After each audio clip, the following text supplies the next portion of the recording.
Hello, men. This is Coach Robinson. I'm the pass game coordinator, the head strength and conditioning coach at Illinois College. Very grateful, very blessed to be back here in the Chief Pigskin headquarters in beautiful Champaign, Illinois. It's a great time of year. Bowl season's upon us. It is snowing. Can't ask for anything more than this. Like I said, I'm very, very grateful to be back.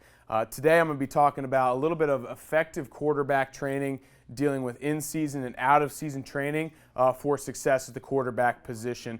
Vital to what we do at Illinois College. Obviously, with any football program, the quarterback is an essential piece of the puzzle. We're going to touch on a couple things here today that will help you sustain success at that position, and that's something that's a tenet of our program is sustained success. With over a decade of winning seasons in a row at IC, developing those young bucks and development at the quarterback position in particular is very, very important to us as we continue this successful run we've had. A little bit of our statistics here at the quarterback position. These are all over the past 2 years, and I strongly believe in showing evidence of success, not only to our welcome viewers, but also to the guys who are coming in the program, so they can see that the system actually works, and they have some hard data that they can put up against what we're teaching, so they can actually analyze what's going on and understand that our training philosophies work. It's very, very important to show evidence. As you can see, over the course of 2 years, we've thrown for just under 260 yards a game, 271 yards within our conference. We've had 7 300-plus yard passing games in our tenure, with 2 games over 400 yards passing. So those are some pretty powerful numbers there. We throw with a passing efficiency of about 132 over the course of 2 years, and passing efficiency, for those of you who don't know, is a combination of statistics. It's a formula, and you take into account attempts, completions, yards, touchdowns, interceptions. 132 is a pretty good number. We're pretty happy with that. We complete the football at about a 66% rate. If you're completing the football 2/3 of the time, you're doing a pretty good job. We've thrown 41 touchdowns, over twice as many interceptions as we've thrown. Something that helps that, keeping the entire team in mind, is we are plus 13 in the turnover margin, which helps and allows us to take some risks in the passing game, knowing that we're going to get that ball back and we're going to get some extra possessions on the offensive side of the football, which is key to success in the collegiate ranks in this day and age, and that ranked 5th in the nation. Very fortunate about that. The most important statistic, obviously, is wins. Over the course of 2 years, we've been able to win 11 games with 4 starting quarterbacks, and that kind of that adheres to that philosophy of sustained success. So this isn't a one-trick pony. This isn't one guy coming in and throwing for all these yards. We've been able to win games and throw for 300-yard passing games, 400-yard passing games with 4 different quarterbacks, and that's pretty impressive if you ask me. And that is not only through the way we train our quarterbacks, but also something that's vital in college. Obviously, most high schools won't have this advantage, but we get to recruit our guys. So that plays, when you're watching this, don't forget that we have handpicked these men that you're going to see on film to be the quarterback at Illinois College. Getting the talent in the room, getting the talent and those cleats on the field is the most important piece of what we do. So keep that in mind as we roll through this film and roll through this presentation. The people make the process easier, and the process produces, obviously, the product. So you surround yourself with successful people with elite talent, you're going to get elite results. So that's very, very important, the recruiting process. So when we're talking about the difference between out-of-season training and in-season training, there's really 2 main differences, if you will. In the out-of-season component of things, so we're talking once the season ends in November, December, once we pick back up in January, we're talking about skill acquisition. Okay, we're talking about developing quarterbacks, making them more proficient at what they're good at. Okay, and we're addressing the issues of what he is not good at. Okay, whatever that may be. So we're trying to make those skills better as that time period rolls on, as we roll through spring football, as we roll through the summer. We're trying to sharpen the tools, and we do that through repetition. Okay, everything we do is at max capacity, and we do it over and over and over and over again not until they get it right, but until those young men can't get it wrong, and that's very, very important. Reps is everything. Okay. The more someone does something, the better they're going to be at it. That's common knowledge, and that's how we operate at the quarterback position. So we're addressing what is he good at. We're going to make those skills even better. What is he not good at? We're going to develop those skills, and we're going to do all of this under an environment of competition. We compete, all right, bottom line, in the weight room, on the football field, in the classroom, watching film. All right, the guys are quizzed, they're tested, they're actively competing on the field, whether we're throwing goal line fades into a bucket, whether we're running routes on air, whether we're throwing hitches into coverage. Okay, we're going to put guys in a disadvantageous position, all right, a place where they might be not in a comfortable situation. We're going to make them compete, and we're going to make them feel that real feel that they'd feel in the game. So competition breeds success, and we truly believe that. That is not only a quarterback philosophy of ours, but at every position, every week, there has to be a feeling that it is anyone's to grab that position, whether you're an all-conference athlete or whether you're the backup or the backup's backup. Everyone has the right to earn their spot on the field. In out of season, all right, again, we're talking once the season has finished, once we're done with our active rest period, okay, we're going to develop motor mechanics, okay, patterning. All right, like I said, repetition. We're going to do our one step or our slide step drop, okay, over and over and over again until we can't do it wrong. We're going to do our 3-step, our 3 quick. We're going to do our 5-step drop. We're going to do that with all those drops with action. We're going to focus on the mesh point in the RPO game. We're going to develop those patterns so when it comes time to perform that under duress, all right, in a stressful situation, that the men they're not questioning anything they've been taught. It's second nature to them.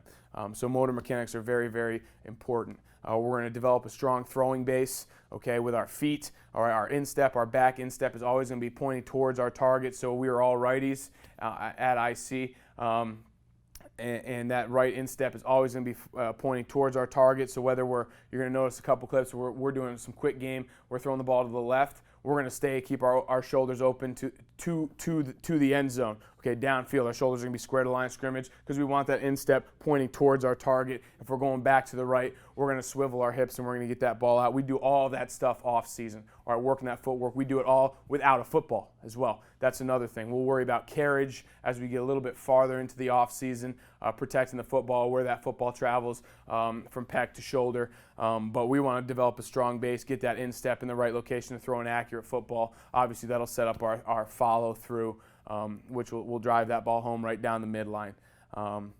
We work on, like I just addressed, feet, our hip, getting that right hip in our case through, okay, our circle, okay, that's that throwing motion that I just addressed, okay, coming through, running, some guys will call it a J, some guys will call it, a short circle or a circle. We're coming through, we're making sure that motion is as efficient as possible for good delivery of the football, and we'll work on follow through. We want to see that hand in pocket. We want to see that hip clear, that right hip clear through. Okay, we want to step over the line, and those are things we all drill out of season. Again, making sure those basic motor mechanics, what people think of at the quarterback position, are in place. We do not waste time in season doing those skills. Those should be things that the guys have learned and adhered to through the off season. Okay. Obviously, strength and conditioning is a very, very big part of what we do. Our quarterbacks train like tight ends, like running backs.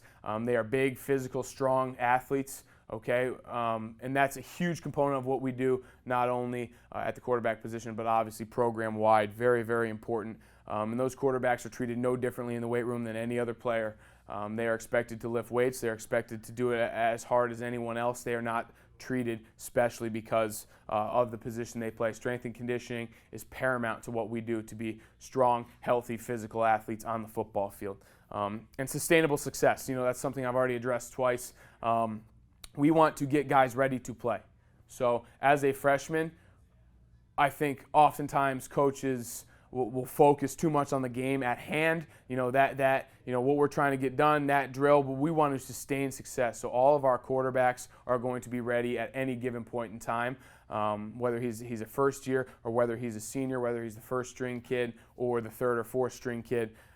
That is important for sustainable success. Like I mentioned before, 4 quarterbacks all threw for over 300 yards a season ago, and that's part of that sustainable success model. So we believe strongly in that, and we believe strongly in getting all those guys reps that are going to make them and allow them to succeed as time goes on.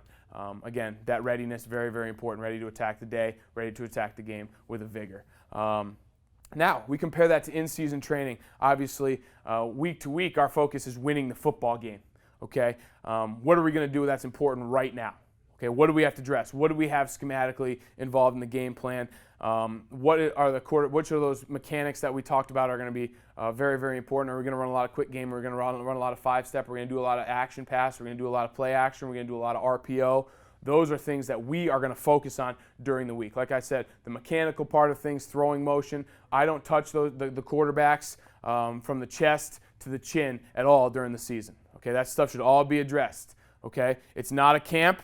It's not a clinic, okay? There is some great tape out there on the internet and in the world of quarterback drills and quarterback stuff that are great to do in the off season, okay, but that's not what we're about in season. Okay, we're about focusing on the skills that are going to win us the game. Again, that goes back to repetition. We are going to rep the passes we're going to throw in the game. We're going to rep the RPOs we throw in the game. We're going to rep the action that we're running in the game, and we're going to make sure that quarterback, when it comes to Saturday, is ready to compete at maximum capacity. We don't waste time with drills that you'd see in a camp or a clinic. That stuff should already be done. We're trying to win the football game, and we do that any way necessary. If that kid's got to hand the ball off 60 times a game, his mesh point with that running back better be perfect 60 times a game. If he's got to throw verticals 60 times a game, those vertical balls better be on point every single time he releases the football. We do that effectively by creating mock situations. Okay, we create the real feel, we call it. Okay, we're going to send pressure, whether it's a scout team guy, whether I'm rushing the passer, whether another quarterback is rushing the passer. We're always going to put that quarterback in a disadvantaged position. Okay, so when it comes time to compete on Saturdays, if he is in a situation that we would deem normal, okay, it seems very, very easy. Okay, that's very important. So we create the real feel, and we do that through competition. Again, all the quarterbacks are doing the same thing. They're all filmed. We evaluate all of their film with them the next morning. We watch all that film, that practice tape, that drill tape, that skelly tape, the team period tape, and we're evaluating each other, and I'm evaluating them and helping them get better. But we want to create a sense of competition. All right, that is an open position. Okay, we want those guys competing for that starting job every single week. Competition breeds success. And again, sustainable success. When you get in season, this is the tough part, guys. Everyone's focused on winning the game, obviously. Very, very important. You have to find time where you can get those young quarterbacks in game-like situations. If they're not the starter, that's okay. Okay, your job is not just to win that game that week, but to win the next game and the game after that and game in the next season. Okay, you can't lose sight of that. You have to be thinking that this guy has to be ready to go at any given moment. So we're going to put those guys in drills every single week in team situations in what we call a show bowl. Our show team is our scout team, as some guys might call it. We put those guys in full speed live contact drills where they are running our stuff, not just the opponent's stuff, every single week. And they are doing that to the nth degree, to the highest efficiency possible. So they're not only expected to give us a great look, but they're expected to run our stuff perfectly, just the same as the 1 or 2 would. Very, very important to sustainable success. And you'll notice that in most championship caliber programs, that's how they would operate. All right, those guys are ready to go before their time really comes, and that's very, very important and something to keep in mind as we roll through. Common drills we do out of season. Okay, I got a list here, and we're going to roll through some of these, and we're going to see some game tape of how they affect the game on Saturdays. Obviously, we start with on the line, which is a follow through in an arm path drill. making sure our arm's in the slot and we're getting good release mechanics. We're going to work a drop slide, reset, 4-cone weave. We're going to run through some ladders to make sure we have a stable base, putting them again at a disadvantaged position. T-drill is probably the most important thing you are going to see today, and that is one that we run every single day, in season and out of season. So that one's kind of a crossover. M drill, very, very important one as well. 4- and 3-man pass rush is something that we will specify depending on the time of year. In the off season, we're going to start in a 4-man rush, and we're going to work our slide and our rollout mechanics against a pass rush, a mock pass rush. When we're in season, that's going to become specific, whether we're seeing an Okie front or a stack front. If we're seeing an odd defense, we're going to bring 3 rushers. We're going to bring guys from some odd angles. Okay, if we're seeing a 4-man front, we're going to put 4 guys, mock pass rushers on the line of scrimmage, and we're going to bring those guys to give that quarterback that real feel that we were speaking of. Bean bags is another one, a fun one, the one the guys love. That's something that is a change-up in practice in the springtime. We're gonna throw some bean bags at the guys, get them moving. They like it. We have fun with it. You're gonna see that here in a minute. So this drill right here, all right, this one we call this short J. Okay, so we're really trying. You're gonna notice this kid on film. He's got a super long delivery that we're working on. So what we're gonna do again, put him in a disadvantaged position. Okay, we're going to put that ball up against a solid surface. We're very, very fortunate to have a very nice indoor field house that we can get working in inclement weather, and we are going to put the tip of that ball up against a pillar or a wall, and we're going to make sure that throwing motion is shortened up, because you're going to notice as we go through the film, he's got a bad habit of bringing that ball way back, all right, behind his skull, and his elbow's going to get way over rotated, and it takes him a while to release. So this is a drill that we work on if you have that issue, something that's very effective, shortening up that motion. So disadvantaged position, all right, something he's not used to, getting him out of his comfort zone, right? As you watch here, we're going to shorten that motion. Very simple, all right? This isn't a super intense drill. We're just making sure that he's not bringing that ball way back behind his skull like he would if he were just dropping back. We're putting him in a position to succeed. This is a drill we call on the line. Okay, you're going to notice both these quarterbacks throwing the targets downfield. All right, wide receiver A, wide receiver B. All right, you're going to notice a line. We always put a line between their feet, whether it's a hash mark, whether it's a line on the field, whether we're in the field house or we're going to find a line. And that's going to help me visualize and see that hip is cleared and make sure that they follow through properly. All right, they're going to get their feet moving. Okay, from a strength and conditioning standpoint, a physiological standpoint, you never want an athlete's feet in place. Okay, we're going to get our feet moving. We're going to bounce a little bit. You're going to notice our quarterbacks take a little bit of a bounce. Okay, and has to do, it's going to sound nerdy, but that deals with muscular innervation. Okay, so we're activating those muscles, and that allows us to use our whole body, including our legs, once we make our second contact with the ground to fire that ball as physiologically fast as possible, which is very important. Some folks might think that you're taking extra time. You're really not. You're actually speeding up that delivery. You'll see that across the board with some baseball players and softball players that they bounce. When the batter's in the box, they'll bounce so they can move a little bit more quickly to react to the baseball. We have now transcended that philosophy and brought it into football at the quarterback position. It's pretty cool. So you're going to notice these feet are always moving. Okay, as we go here, we're rolling, the feet are moving. Those guys are going to follow through, and we're going to make sure that right hip clears that line and that right shoe clears that line. Obviously, we want that right hand to enter that opposite pocket. Okay, we want that left shoe, all right, pointing just to the left of the midline. Okay, being that we're both righties. All right, and we want that right foot to come forward. Okay, we're a little over-rotated on the left-hand side here, the young man in blue. All right, but we want that right foot to be a little bit in front of that left foot, and we want that shoe point right at the target, okay? And we want that left toe to be just past the midline of the target, all right? And that's going to ensure an accurate delivery of the foot.